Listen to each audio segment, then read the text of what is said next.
Շնորհակալություն, պարոն վարչապետ։ Մենք բնականաբար ամբողջ ծավալով շարունակում ենք իրականացնել կառավարության այն տնտեսական ծրագրերը, որոնք որ միտված են կայուն երկարաժամկետ տնտեսական աճի ապահովմանը, եւ այստեղ ես ուզում եմ եւս մեկ շերտ avելացնել, մեր քաղաքականությունների արդյունքում էականորեն բարելավվել է արտադրողականությունը մեր երկրում, որը ըստ էության արտադրողականության բարձրացման էլի երկու հիմնական ճանապարհ կա։ Մեկը տեխնոլոգիաներն են, մյուսը կրթությունն է։ Եվ եթե կրթության մեջ կատարվող ներդրումները արտադրողականության վրա երկարաժամկետում են իրենց արդյունքը ցույց տալու, որովհետև այսօր լավ դպրոց գնացած երեխան 10 տարի հետո նոր կկարողանա ըստ էության տնտեսության մեջ լավ արդյունքներ ցույց տալ, տեխնոլոգիաները մի քիչ ավելի արագ են իրենց արդյունքը ցույց տալիս եւ մեր արտադրողականության խթանման ծրագիրը այս առումով շատ թիրախային է, որը հնարավորություն է տալիս մեր արտադրության վերամշակող արդյունաբերության մեջ ներգրաված եւ այլ ոլորտների բազմաթիվ ընկերությունների մեծ ներդրումներ իրականացնել կառավարության աջակցությամբ։ Ես նկատի ունեմ, երբ որ մենք վարկերի տոկոսադրույքներն ենք սուբսիդավորում, լիզինգի տոկոսադրույքներն ենք սուբսիդավորում, եւ սա մեծ ու պահանջված ծրագիր է եւ սա եւս իմ կարծիքով կարեւոր հիմք է կայուն երկարաժամկետում կայուն տնտեսական աճ ապահովելու եւ պարոն վարչապետ, ձեր թույլտվությամբ եւս մեկ շերտի անդրադառնամ, դուք աշխատատեղերի մասին խոսեցիք եւ նախորդիվ էլ երբ որ մենք քննարկում ես սրա մասին էլի խոսել եմ, մենք ոչ միայն ունենք աշխատատեղերի աճ բացարձակապ թվով, այլ նաև որակական փոփոխություն ունենք, ինչ նկատի ունեմ, օրինակ 2 միլիոն եւ 2 միլիոն դրամից ավել աշխատավարձ ստացող մարդկանց թիվը անցած տարվա հոկտեմբերի համեմատ 1338-ով ավել է 12556-ով կամ 14.3%-ով ավել է 500,000-ից 2 միլիոն աշխատավարձ ստացող մարդկանց թիվը անցած տարվա համեմատ 150,000-ից 500,000 դրամ ստացող մարդկանց թիվը ավել է 24684-ով կամ 7.8%-ով եւ դրան հակառակ պակասել է, չնայած այն հանգամանքին, որ երկրում 31,000 նոր աշխատատեղ է ստեղծվել, 7655-ով պակասել է մինչև 150,000 դրամ աշխատավարձ ստացող մարդկանց թիվը, այսինքն 150 մինչև 150,000 դրամ ստացողները տեղափոխվել են 150-ից վերև եւ այսպես շարունակ։ Սա շատ կարեւոր է նաեւ հենց այդ համատեքստում, որովհետեւ երբ որ մենք երկարաժամկետ ներդրումներ ենք կատարում, ես նկատի ունեմ ինֆրաստրուկտուրաներ ենք ստեղծում, ճանապարհներ, մանկապարտեզներ, դպրոցներ եւ այլն եւ տեխնոլոգիաներում ներդրումներ են անում, սրանք ոչ միայն բացարձակ փոփոխություններ են բերում, այլ նաև երկարաժամկետում մեզ հնարավորություն են տալիս ավելի որակյալ աշխատատեղեր եւ ավելի կայուն աշխատատեղեր ունենալ։ Պապան, ես կարող եմ առնվազն մասնակի բացատրել, թե ինչու է ցածր սեգմենտով աշխատավարձի ցածր սեգմենտում աշխատողներ տեղափոխվել կամ այդ թիվը ինչու է շարժվել։ Մի քանի պատճառներով։ Օրինակ, համընդհանուր հայտարարագրման համակարգը, որը նաև հետվճար է ենթադրում վճարված եկամտահարկից այն դեպքում, երբ օրինակ կրթության համար եւ առողջապահության համար վճարումները անում են անկանխիկ վճարումներ անելու համար պետք է աշխատավարձերը կամ արտահայտված լինեն, այսինքն Երևան։ Հաջորդը անհուսալի վարկերի ծրագիրը, որը նույնպես շատ կարևոր է։ Հաջորդը մարդիկ տեսնում են, որ մենք քաղաքականություններ ենք վարում անկանխիկ առևտրի դեպքում մյուս տարվանից հետվճար է մտնելու եւ մարդիկ դա նույնպես իրենց գործատուներին մղում են, որպեսզի նրանք ամբողջական աշխատավարձերը արտահայտեն տեսանելի, ոչ ստվերային կերպով։ Հաջորդը առողջապահության ապահովագրության համակարգում համակարգ են մտնելու 200,000 դրամ եւ բարձր աշխատավարձ ստացող մարդիկ։ Եվ մենք նաեւ այս ենք նկատի ունեցել, որովհետեւ թվում է թե սոցիալական առումով սխալ քաղաքականություն կարող է դիտվել, որ 200,000 եւ ոչ թե 150,000, բայց մեր կանխավարկածն է, որ 150,000 դրամի սեգմենտում աշխատող բազմաթիվ աշխատողներ նաև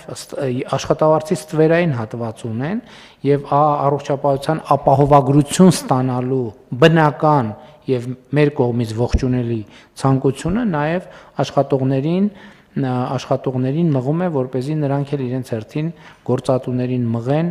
որպեսզի աշխատավարձերը արտացոլվի։ Բայց ձեր խոսքից մի դիտարկում շատ կարևոր է, որ մենք կրթվելը տենց բանի չվերապահենք միայն երեխաներին, որովհետև կրթություն ասելով այդ ֆունդամենտալ սխալ է, կրթություն ասելով հասկանում ենք մանկապարտեզ, դպրոց, բու։ Ոչ, այդ նույն տնտեսվարողը կարող է ուղղակի նոր հրատարակված գիրք կարդալ կամ հին հրատարակված կամ շատ հին հրատարակված գզրոցներում փոշոտած գիրք գտնել կարդալ։ Էլ չեմ ասում հիմա ժամանակակից աշխարհը հնարավորություն է տալիս համացանցի միջոցով հերավար կրթության բազմաթիվ հնարավորություններ է տալիս, ընդ որում այդ թվում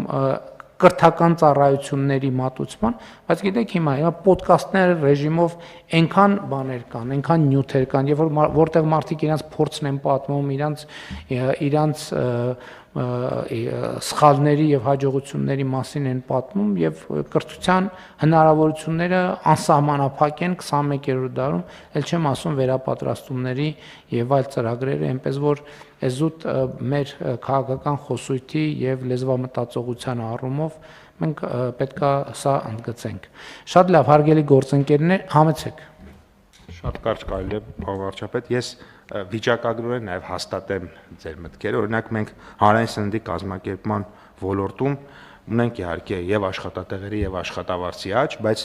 միջին աշխատավարձը 157.400 դրամ է։ Ակնհայտ է, որ հանրային սննդի ոլորտում օրինակ մատուցողները կամ ռեստորանային ոլորտում աշխատակիցները շատ ավելի բարձր է ստանում, այսինքն